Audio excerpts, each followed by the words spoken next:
So you're saying that $88 increase, and it's not much for me, but that was going to come anyway, regardless of what the government did.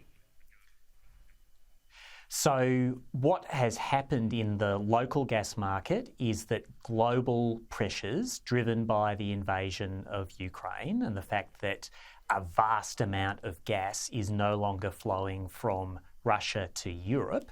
Europe's scouring the world for every bit of gas that they can get that's not from Russia, and prices have risen everywhere. That really started happening back in late February last year.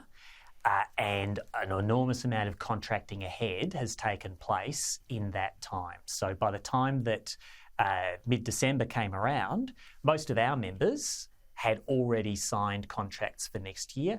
Pretty awful contracts, I've got to say, like multiples of the previous prices they were paying. There is some more contracting that's going to need to take place, and making these caps effective for 2023 is very important, but a lot of the cost is already built in. Tennant, where I get really confused on all of this is if you put more gas into the system, that would hold the price down eventually, would it not? So the problem here is that the system we're talking about is not the eastern half of Australia.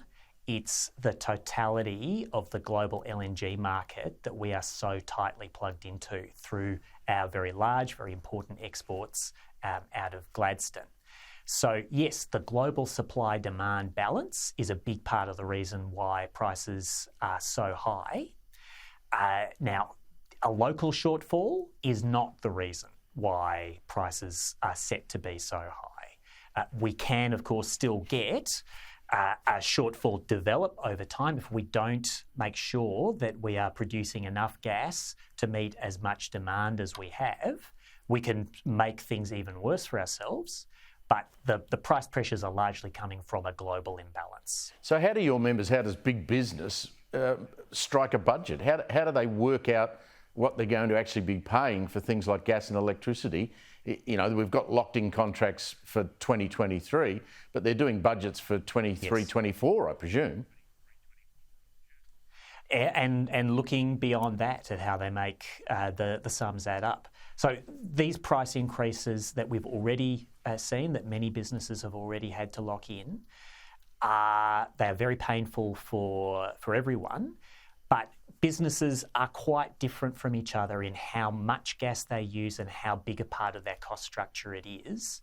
For critical industries like basic chemicals, food processing, for pulp and paper, for alumina refining and many others, this is a huge piece of their cost base.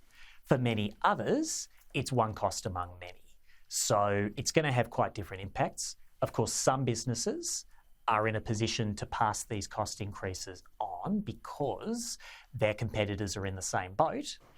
Others, depending on who they're competing with and when their contracts are up, are not able to pass those costs on. That's good for their customers, but it means that those businesses will be under a special pressure. And we have been hearing over the past 6 months from businesses all across the economy who are deeply worried about their competitiveness and their ability to stay afloat amidst these price increases. So do you think is going to help? Do you think the government's going to undo? Do you think the government's going to have to go back and relook at this?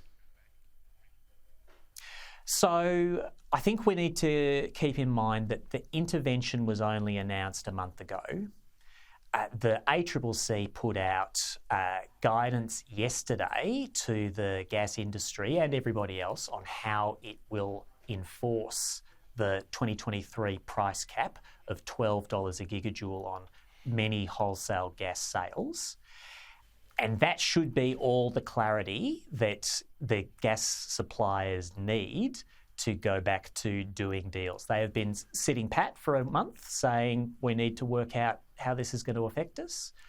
Well, they should now know, and they should be in a perfectly simple position to re-enter the market and make offers that comply with the $12 cap for this year. Tennant Reid, great to catch up with you. So does the government need to rewrite what they're doing? Yes. I don't think they need to act in that way yet. We need to make what they have announced work. Well, it's a mess that they've created. It's their own mess, and we're the ones that are going to be the ones that have to pay. Tennant Reid, thank you very much for your time.